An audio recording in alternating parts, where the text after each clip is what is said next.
tracking crime. A Greenville man has been charged for the murder of his pregnant girlfriend and unborn child. The tragic case of Jasmine Cooper and her unborn daughter, Tani, is a profound and somber narrative, highlighting the devastating impact of hidden domestic violence. This script aims to recount their story, focusing on Jasmine's life, the deceptive facade of her relationship, the horrific events leading to her murder, and the aftermath. Hi guys, grab a cup of coffee and settle in for this thrilling true crime story. I'd love to know where you're watching this video from. Let me know in the comments. Don't hesitate to join the conversation too. Your thoughts and input are a vital part of this story. Welcome to 24/7 True Crime Chronicles, where all our stories are based on true crimes. Kindly support us by subscribing to this channel and turn on the notification bell icon so you won't miss any of our newest stories. Okay, let's continue with the story. Greenville, North Carolina, a city celebrated for its picturesque landscapes and tight-knit community, became the unsettling backdrop for a brutal crime that sent shockwaves through its serene streets. This is where Jasmine Lynn Cooper, a vibrant 27-year-old, was meticulously building a life. Her unwavering vision propelled her through NC State University, where she pursued industrial and systems engineering with a minor in social work.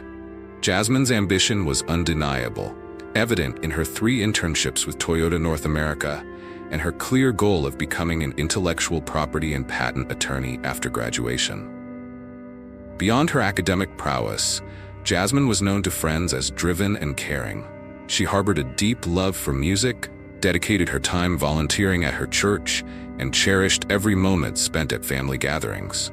Even while studying, she worked part-time, applying her engineering skills with a warm smile and an unyielding work ethic. Jasmine's world expanded with motherhood. She wholeheartedly embraced her first daughter from a previous relationship, dedicating herself to creating a life filled with precious moments. This chapter of her life had naturally concluded, leaving her ready for a new beginning. That new beginning arrived in the form of Kahan Williams. To the outside world, Kahan was known as Love Sosa, a truck driver whose online presence painted a picture of pure bliss. Their vlogs depicted a love story seemingly pulled from a romantic comedy.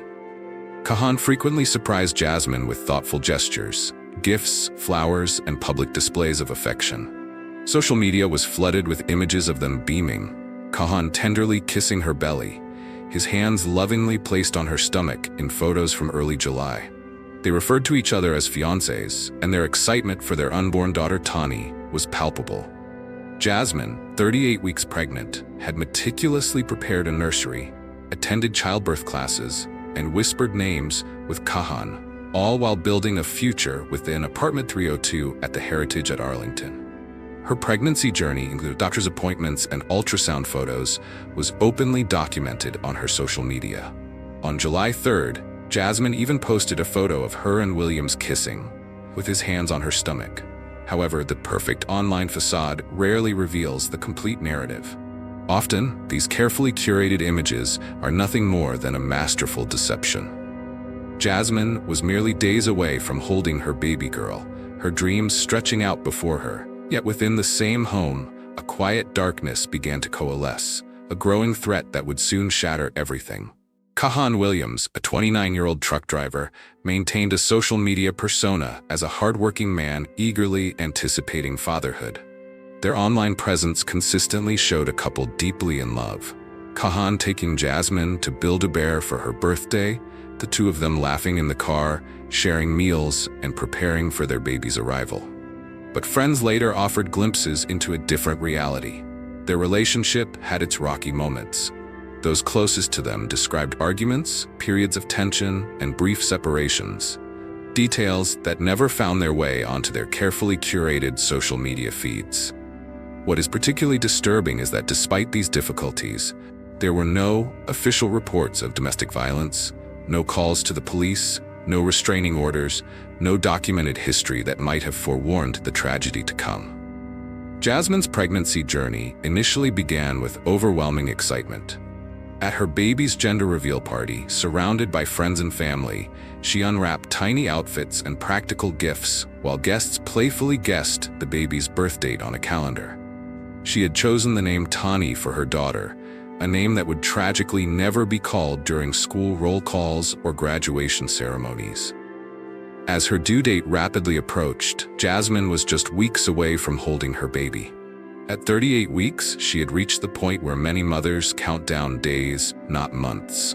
Her hospital bag was packed with neatly folded nightgowns, diapers, a coming-home outfit for the baby, and a carefully thought-out birth plan. However, as Jasmine's pregnancy progressed, subtle changes in Kahan's behavior began to emerge. Friends noticed he seemed more distant. His work schedule as a truck driver kept him away for longer periods, and the once frequent loving social media posts became noticeably less common. The man who portrayed himself as Love Sosa online harbored a history of darkness behind closed doors. Kahan's true nature started to surface long before that fateful July morning. His family had allegedly witnessed his violent, controlling behavior on multiple occasions. He was possessive, quick to anger, and prone to outbursts. There were even times he had reportedly hit and choked Jasmine in fits of jealousy. A significant turning point came with the gender reveal. What should have been a moment of pure joy for Jasmine became a catalyst for Kahan. His excitement for the baby seemingly vanished, replaced by distance and a noticeable lack of interest in the pregnancy. This disappointment, this perceived affront, fueled a deepening rage within him. Jasmine attempted to confide in friends and family, but they saw the happy posts, the public love story, and found it difficult to reconcile with Jasmine's whispered fears. Her concerns were often dismissed, her reality unseen. This narrative sadly pulls back the curtain on a hidden struggle, a stark reality for so many. July 9th began like any other summer day in Greenville, with temperatures climbing into the high 80s as residents went about their morning routines. But inside apartment 302 at Heritage at Arlington Apartments on West Arlington Boulevard, something truly. After the horrific attack, Kahan fled. He drove to his mother's house, desperately attempting to cover his tracks. From there, he made a frantic 911 call, pretending to have just discovered Jasmine's lifeless body after returning from grocery shopping. He meticulously staged the scene, a desperate performance of innocence. After police publicly announced the tragic passing of his fiancée and their unborn child, he then posted a status on Facebook, feigning ignorance about what had happened. In the social media post, Williams, operating under his Love Sosa persona, claimed he didn't know where to start, stating, "What I just lost is mind-blowing. I'm lost out here, man. I can't think. I'm sick. My fiancée and my baby girl, Jasmine Cooper, I will never be okay. My heart is broken, man. Why do I always lose what I love when I've been doing nothing but good things in life? Maybe I should just end it all. I miss you, baby." But detectives were not fooled. This was not grief. It was a desperate attempt to manipulate, to cover his tracks, to play the victim. With the very hands that ended two lives, he typed out this performative sorrow, a final, calculated act of deception. At 9:50 a.m., Greenville police received a welfare check call to apartment 302 at the Heritage at Arlington, reporting an unresponsive woman. Officers rushed to the scene and discovered the 27-year-old, 38 weeks pregnant, unconscious. Paramedics arrived, working desperately to save her. Jasmine and her unborn baby girl were rushed to ECU Health Medical Center. Despite every heroic effort, both Jasmine and Tani were tragically pronounced dead shortly after arrival. The Pitt County Medical Examiner's Office conducted an autopsy, and their findings were definitive and devastating. Jasmine's death was a homicide, caused by blunt force trauma to the head and strangulation. Medical staff further confirmed that Tani's death was a direct result of her mother's injuries. This was no accident. It was a brutal, intentional double murder. Chief Sauls of the Greenville Police Department remarked on the heartbreak of the case, emphasizing the loss of a young woman and her unborn child. What made this crime even more disturbing was the absence of forced entry, no signs of robbery, nothing to suggest a random attack. All evidence pointed to someone Jasmine knew and trusted. This monster wasn't from the outside. He was already inside. In many domestic violence cases, law enforcement is often aware of ongoing issues due to prior calls for assistance. However, in this case, police stated there were no early warning signs before they were called to Jasmine Cooper and Kahan Williams' apartment. Jasmine Cooper, at 38 weeks pregnant, died from blunt force trauma to the head and strangulation. Officers responded to a welfare check call in the early morning hours and found her unresponsive. According to social media posts, Cooper had planned to name her unborn daughter Tanny, who tragically passed away with her. EMS personnel immediately transported her in hopes of emergency procedures to save the child's life, but it was ultimately determined that the baby succumbed to the mother's injuries. Investigators launched a full-scale examination of the apartment, which revealed a horrifying scene: blood splatters on floors, walls, and furniture, clear evidence of a violent struggle. They located a metal pipe believed to be the weapon. Analysis at the crime lab confirmed Jasmine's blood on the pipe, and crucial fingerprints matched both victims and Kahan. As detectives processed the physical crime scene, digital investigators began examining Jasmine and Kahan's phones, computers, and social media accounts. The contrast was stark. Public posts displayed a happy couple preparing for their baby, while private messages revealed underlying tension and conflict. Location data placed Kahan at the apartment during the critical time window on the morning of July 9th. Physical evidence collected included fingerprints, DNA samples, and items showing signs of a struggle. Forensic analysis confirmed blood patterns consistent with the medical examiner's findings of blunt force trauma. As investigators meticulously built their case, Kahan Williams's behavior raised additional red flags. He had not reported to work, and his social media accounts went silent. Most tellingly, he had not visited Jasmine at the hospital or contacted her family. What investigators uncovered next revealed the calculated nature of the crime. Cell phone records showed Kahan had researched methods of strangulation days before the attack. His internet history contained searches about domestic violence laws and prison sentences. The police now had a clear focus. To gather more proof, they obtained surveillance footage from a nearby convenience store, which showed Kahan making a purchase around 9 a.m. on July 9th.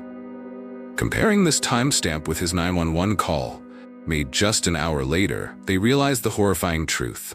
Jasmine had already been murdered before he even left for groceries. His discovery was a complete fabrication. Further evidence came from a neighbor's security camera, showing Kahan leaving the apartment around 9:50 a.m., carrying a bag before driving away. The evidence was overwhelming, undeniable.